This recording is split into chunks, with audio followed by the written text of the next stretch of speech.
14 de outubro de 1944. Uma pequena vila na Alemanha chamada Herrlingen. Um Mercedes preto para em frente a uma casa modesta. 2 generais da SS saem do carro. Eles não estão sorrindo. Dentro da casa, um homem de 52 anos espera. Ele sabe por que eles vieram. Esperava por este momento há semanas, talvez meses. Seu nome é Erwin Rommel. E ele é uma lenda viva, o Raposa do Deserto. O general que nunca perdeu uma batalha. O comandante que derrotou os britânicos repetidamente no norte da África. O homem que até Winston Churchill chamou de grande general. Ele é tão popular na Alemanha que crianças carregam cartões com sua foto. Soldados fariam qualquer coisa por ele. O povo alemão o adora. E Adolf Hitler está prestes a matá-lo. Não em batalha, não em julgamento, mas através de uma escolha horrível que os 2 generais estão prestes a oferecer. Herr Feldmarschall, um deles diz calmamente: "Você tem 2 opções. Você pode vir conosco para Berlim, enfrentar a corte do povo por alta traição e ver sua família destruída. Ou..." Ele pausa. "Ou você pode tomar isto." Ele coloca uma pequena cápsula sobre a mesa. "E em 15 minutos você estará morto. Sua família estará segura e você receberá um funeral de Estado como herói da Alemanha." Rommel olha para a cápsula. Cianeto. Esta é a história de como o general mais amado da Alemanha se tornou inimigo de Hitler. Como um soldado leal foi forçado a escolher entre sua consciência e seu país. E como até mesmo os heróis de guerra podem ser descartados por ditadores paranoicos. É a história do homem invencível que Hitler foi forçado a matar. Erwin Rommel não nasceu para ser general. Nasceu em 1891, filho de um professor em uma pequena cidade alemã. Não vinha de família militar, não tinha conexões aristocráticas. Mas ele tinha algo mais valioso. Tinha gênio militar natural. Durante a Primeira Guerra Mundial, Rommel lutou na frente italiana. E ali, com apenas 26 anos, ele fez algo extraordinário. Comandando um pequeno destacamento, ele capturou uma montanha fortemente defendida e fez 9.000 soldados italianos prisioneiros. Com 150 homens, ele capturou 9.000 inimigos. Foi uma façanha que desafiava a lógica militar e ganhou-lhe a mais alta condecoração militar alemã, a Pour le Mérite. Após a guerra, Rommel permaneceu no exército reduzido. Era um oficial médio, competente, mas não excepcional. Até 1938, quando algo mudou sua vida. Adolf Hitler precisava de um comandante militar para sua escolta pessoal. Alguém brilhante, mas sem ambições políticas. Alguém leal. Rommel foi escolhido. Durante os anos seguintes, Rommel acompanhou Hitler. Viu como ele operava. Participou das grandes reuniões. E Hitler ficou impressionado com o jovem general. Quando a guerra começou em 1939, Hitler deu a Rommel algo que todo general deseja: comando de uma divisão Panzer, tanques, a arma moderna. E Rommel provou ser um gênio da guerra de tanques. Maio de 1940, a invasão da França. A 7ª Divisão Panzer de Rommel atravessou as linhas francesas como uma faca quente através de manteiga. Ele liderava da frente, literalmente. Rommel dirigia seu próprio tanque nas linhas de frente, algo que nenhum outro general fazia. Em apenas 6 semanas, sua divisão avançou mais de 350 quilômetros. Capturou 97.000 prisioneiros e sofreu apenas 2.500 baixas. Foi tão rápido que os franceses não sabiam onde ele estava. Eles o chamavam de Divisão Fantasma. Hitler ficou extasiado. E em fevereiro de 1941, ele deu a Rommel seu maior desafio ainda: salvar a situação no norte da África. Os italianos aliados da Alemanha estavam sendo massacrados pelos britânicos no deserto da Líbia. Hitler enviou Rommel com uma pequena força, apenas 2 divisões, para estabilizar a situação. Rommel não apenas estabilizou, ele contra-atacou. E no deserto do norte da África, Erwin Rommel se tornou uma lenda. Ele lutou com recursos limitados, sem combustível suficiente, sem suprimentos suficientes, sem homens suficientes. Mas ele tinha gênio tático. Rommel entendia guerra móvel melhor do que qualquer general de sua geração. Ele atacava onde era inesperado, fingia retiradas e depois contra-atacava. Usava o terreno do deserto de formas que os britânicos não conseguiam prever. E ele vencia, repetidamente. Em 1942, Rommel havia empurrado os britânicos de volta ao Egito. Estava a apenas 100 quilômetros de Alexandria. O canal de Suez, artéria vital do Império Britânico, estava ameaçado. Foi neste ponto que até mesmo Winston Churchill, o primeiro-ministro britânico, reconheceu a grandeza de Rommel. Em um discurso na Câmara dos Comuns, Churchill disse: "Temos um oponente muito corajoso e habilidoso contra nós, e posso dizer, através dos estragos da guerra, um grande general." Era um tributo extraordinário. Um líder nacional elogiando um general inimigo. Mas Rommel estava prestes a aprender uma lição dura. Ser um grande general não era suficiente quando você estava lutando contra um império com recursos infinitos. Outubro de 1942. El Alamein, Egito. O general Bernard Montgomery, o novo comandante britânico, havia passado meses se preparando. Ele tinha 230 mil homens. Rommel tinha 115 mil. Montgomery tinha 1.000 tanques.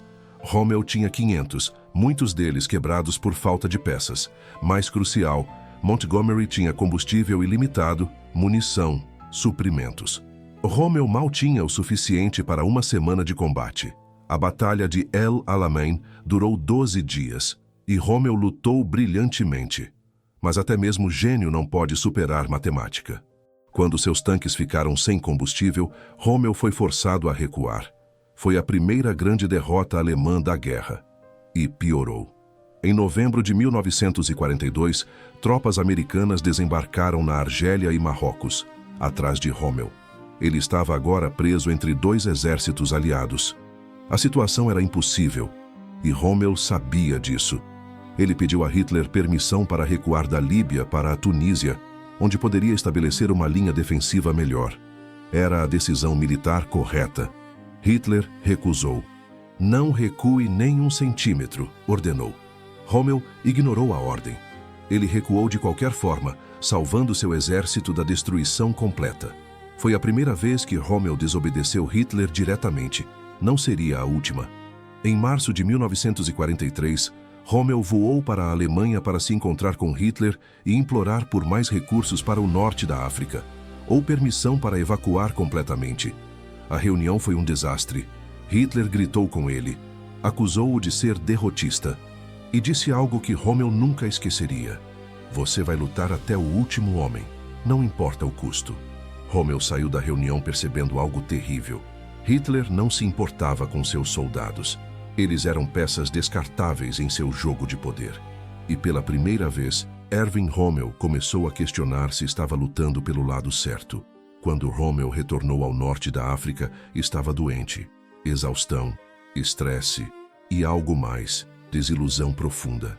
Ele foi evacuado para a Alemanha por razões médicas em março de 1943 e assistiu de lá enquanto seu Afrika Korps, deixado sem liderança adequada e recursos, foi sistematicamente destruído.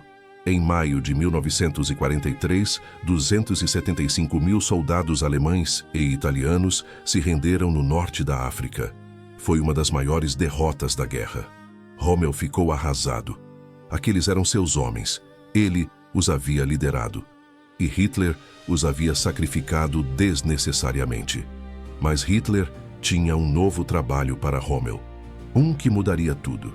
Em janeiro de 1944, Rommel foi nomeado comandante do Grupo de Exércitos B, responsável por defender a França, ocupada contra a invasão aliada que todos sabiam estar chegando. Hitler tinha grande confiança em Rommel. "Se alguém pode parar os aliados, é você", ele disse. Rommel inspecionou as defesas costeiras da França e ficou horrorizado. O famoso Muro do Atlântico de Hitler era principalmente propaganda. As defesas eram inadequadas. Os campos minados eram esparsos. As fortificações eram mal posicionadas. Pior ainda, Hitler havia dividido o comando.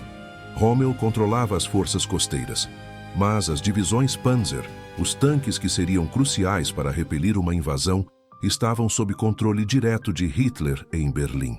Isso é loucura, Rommel disse a seu chefe de gabinete. Quando a invasão vier, precisaremos dos tanques imediatamente. Se tivermos que esperar ordens de Berlim, será tarde demais. Ele estava certo, mas Hitler não ouviria. E foi durante este período, enquanto preparava as defesas da França, que Rommel aprendeu sobre algo que o chocou até o núcleo. As SS estavam cometendo atrocidades na França ocupada, no leste, em todos os lugares. Execuções em massa, campos de extermínio, o Holocausto. Rommel havia estado lutando no norte da África durante os anos piores. Ele não havia visto, mas agora, de volta na Europa, ele não podia evitar a verdade.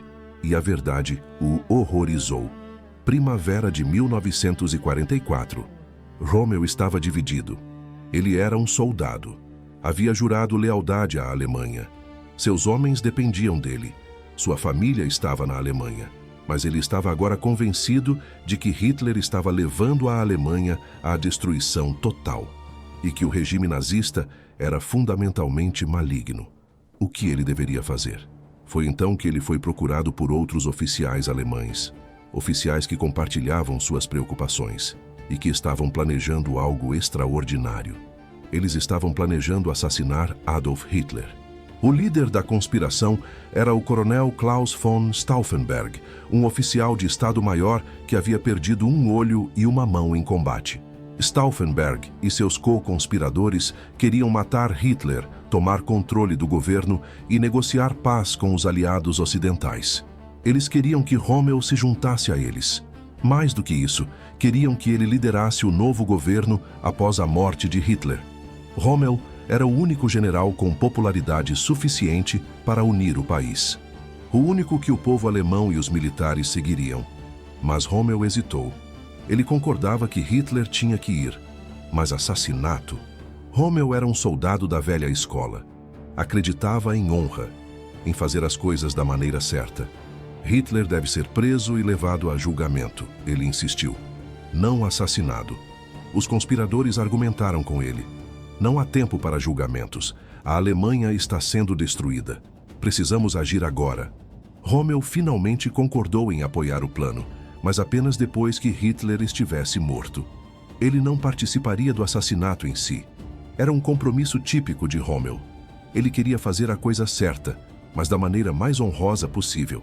Seria uma decisão que ele pagaria caro. 6 de junho de 1944. O dia D. Ironicamente, Rommel não estava nem na França quando a invasão aliada começou. Ele havia voltado à Alemanha para o aniversário de sua esposa. Quando recebeu a notícia do desembarque na Normandia, ele correu de volta. Mas era tarde demais. As praias já estavam perdidas. E exatamente como Rommel havia previsto, a falta de controle sobre as divisões Panzer foi desastrosa. Ele havia implorado para posicioná-las perto da costa. Mas Hitler as manteve longe. E quando finalmente deu permissão para movê-las, a aviação aliada as destruiu nas estradas. Rommel lutou brilhantemente na Normandia, mas ele estava lutando contra odds impossíveis. E ele sabia que a guerra estava perdida. Em meados de junho, ele escreveu a Hitler uma carta franca. A situação militar é desesperadora. Nossas tropas estão lutando heroicamente, mas o material inimigo é esmagador. Devemos tirar conclusões políticas desta situação militar. Em outras palavras, devemos negociar a paz. Hitler rejeitou a carta furiosamente. E então, em 17 de julho de 1944, aconteceu algo que mudaria tudo. Rommel estava dirigindo perto da frente quando aviões aliados atacaram seu carro. Ele foi gravemente ferido. Crânio fraturado, ferimentos faciais extensos. Foi levado a um hospital e começou uma lenta recuperação.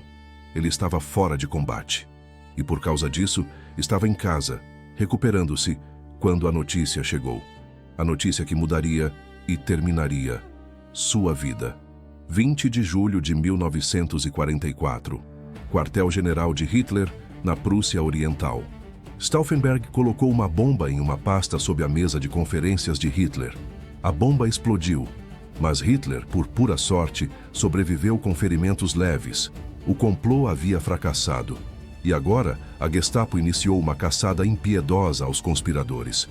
Stauffenberg foi capturado e executado na mesma noite. Mas, sob tortura, outros conspiradores começaram a falar. Nomes foram revelados, e o nome de Rommel continuava aparecendo. Os conspiradores disseram que Rommel sabia do plano, que ele havia concordado em apoiá-lo, que ele seria o líder do novo governo. Hitler ficou furioso, mas também estava em uma posição difícil. Rommel não estava diretamente envolvido no atentado. Não havia provas conclusivas. E mais importante, Rommel era um herói nacional, o general mais popular da Alemanha. Se Hitler o prendesse e executasse publicamente, poderia causar revolta entre os militares e o povo. Hitler precisava de uma solução diferente. Uma que eliminasse a ameaça de Rommel, mas preservasse seu valor propagandístico. E foi então que alguém teve uma ideia brilhante e sinistra: dar a Rommel uma escolha. 14 de outubro de 1944. Rommel estava em casa em Herrlingen, ainda se recuperando de seus ferimentos. Quando o Mercedes preto parou em frente à sua casa, ele sabia imediatamente o que significava. Os dois generais da SS entraram. Eles eram educados, quase corteses. Eles explicaram a situação. A Gestapo tinha evidências de que Rommel estava envolvido no complô contra Hitler. Normalmente, isso significaria prisão, julgamento na corte do povo e execução. Mas, um deles disse, o Führer, em reconhecimento aos seus serviços à Alemanha, está oferecendo uma alternativa. A alternativa era simples. Rommel poderia cometer suicídio. Em troca, sua família seria deixada em paz. Ele seria declarado morto de seus ferimentos de guerra.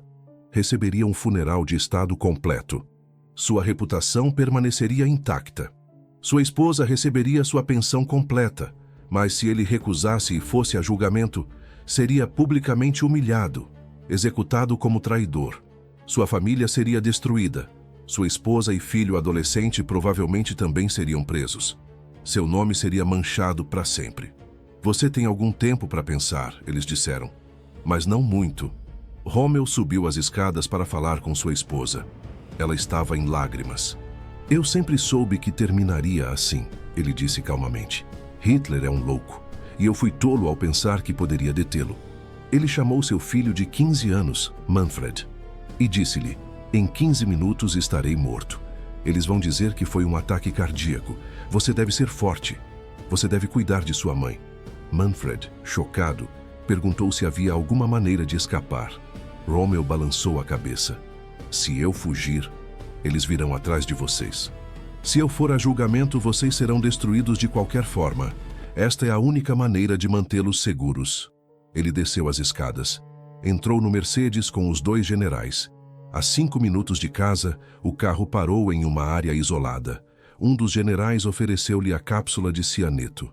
Rommel a pegou, olhou pela janela para os campos alemães que havia jurado defender e engoliu. Morreu em menos de 3 minutos. Seu corpo foi levado de volta à sua casa. A versão oficial foi que o marechal de campo Erwin Rommel havia sucumbido aos ferimentos sofridos no ataque aéreo aliado. 18 de outubro de 1944. Ulm, Alemanha. O funeral de Erwin Rommel foi um espetáculo, exatamente como Hitler havia planejado. Milhares compareceram. O próprio Hitler não foi. Teria sido muito óbvio. Mas enviou o marechal de campo von Rundstedt para dar o elogio. Rundstedt, lendo de um discurso preparado pelo Ministério da Propaganda de Goebbels, proclamou: seu coração pertencia ao Führer. Era uma mentira, e todos que conheciam Rommel sabiam que era mentira. Mas era a mentira oficial. A esposa de Rommel, Lucy, sentou-se em silêncio durante todo o funeral. Seu rosto era uma máscara. Ela sabia a verdade. Seu filho sabia a verdade. Mas eles não podiam dizer nada. Não ainda. Não enquanto Hitler ainda estivesse no poder. Hitler havia conseguido. Ele havia eliminado uma ameaça política, mas havia transformado essa eliminação em propaganda. Rommel, o herói. Rommel, o mártir. Morto servindo o Reich. Foi brilhante e completamente perverso. A verdade sobre a morte de Rommel só emergiu após a guerra. Quando a Alemanha se rendeu em maio de 1945, Lucy e Manfred Rommel finalmente puderam falar. Manfred, agora um jovem de 16 anos, contou aos aliados o que havia acontecido. O mundo ficou chocado. Rommel, o raposa do deserto, o general invencível, não havia morrido de ferimentos de guerra. Havia sido assassinado por seu próprio governo, forçado a cometer suicídio para proteger sua família. Foi uma revelação que manchou ainda mais a reputação do regime nazista e que transformou Rommel de herói de guerra em mártir da consciência. Mas a história de Rommel permanece complicada. Ele lutou por Hitler durante anos. Ele foi parte da máquina de guerra nazista. Mesmo que ele próprio não tenha cometido crimes de guerra, e não há evidências de que tenha, ele serviu um regime criminoso. Mas no final, ele chegou a ver o erro. Ele tentou resistir. E pagou com sua vida.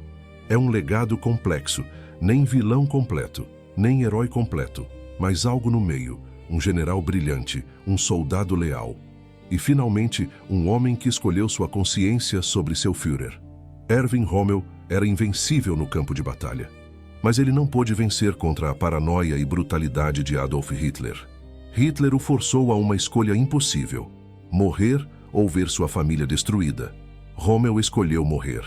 Por quê? Por que não fugir? Por que não lutar? Porque Rommel era, acima de tudo, um soldado da velha escola. Ele acreditava em honra, em proteger os inocentes, em fazer sacrifícios pelo bem maior. Sua família era inocente, e ele sacrificou sua própria vida para protegê-los. Foi um ato de coragem tranquila. Não o tipo de coragem que se vê no campo de batalha, mas o tipo de coragem que requer olhar a morte nos olhos e escolhê-la conscientemente para salvar aqueles que você ama. Hoje, mais de 80 anos depois, Rommel permanece uma figura controversa. Na Alemanha, ele é lembrado como um dos poucos generais da Wehrmacht que manteve algum senso de honra. Um homem que lutou brilhantemente, mas que no final se opôs a Hitler. Muitos quartéis alemães levam seu nome. Seu filho, Manfred, tornou-se um político respeitado, prefeito de Stuttgart por mais de 20 anos, mas ele também é criticado por ter servido Hitler por tanto tempo, por não ter resistido antes, por ter sido parte da máquina de guerra que destruiu a Europa. Ambas as visões têm alguma verdade. Rommel não era perfeito. Ele serviu Hitler. Ele ajudou a construir a máquina de guerra nazista. Ele acreditou por muito tempo que estava servindo a Alemanha quando estava, na verdade, servindo um monstro. Mas ele também mudou. Ele viu o mal que Hitler representava e tentou resistir. Não cedo o suficiente, não eficazmente o suficiente, mas ele tentou e pagou com sua vida. Hitler foi forçado a matar Rommel porque não podia controlá-lo. Porque Rommel, o soldado leal, havia finalmente visto a verdade. E essa verdade era que Hitler não era a Alemanha. Que lealdade ao país não significava obediência cega a um ditador louco. Era uma lição que Rommel aprendeu tarde demais para salvar a si mesmo. Mas foi uma lição que ele deixou para a história. O general invencível foi vencido, não pelos aliados, não no campo de batalha, mas pela própria liderança que deveria servi-lo. E nessa tragédia há uma lição para todas as eras. Até mesmo os heróis de guerra podem se tornar vítimas dos regimes que servem. Até mesmo os invencíveis podem ser forçados a escolher entre honra e vida. Rommel escolheu honra e escolheu sua família. E morreu em um Mercedes preto, 5 minutos de casa, com uma cápsula de cianeto que seu próprio governo lhe deu. O raposa do deserto, o general invencível, o homem que Hitler foi forçado a matar.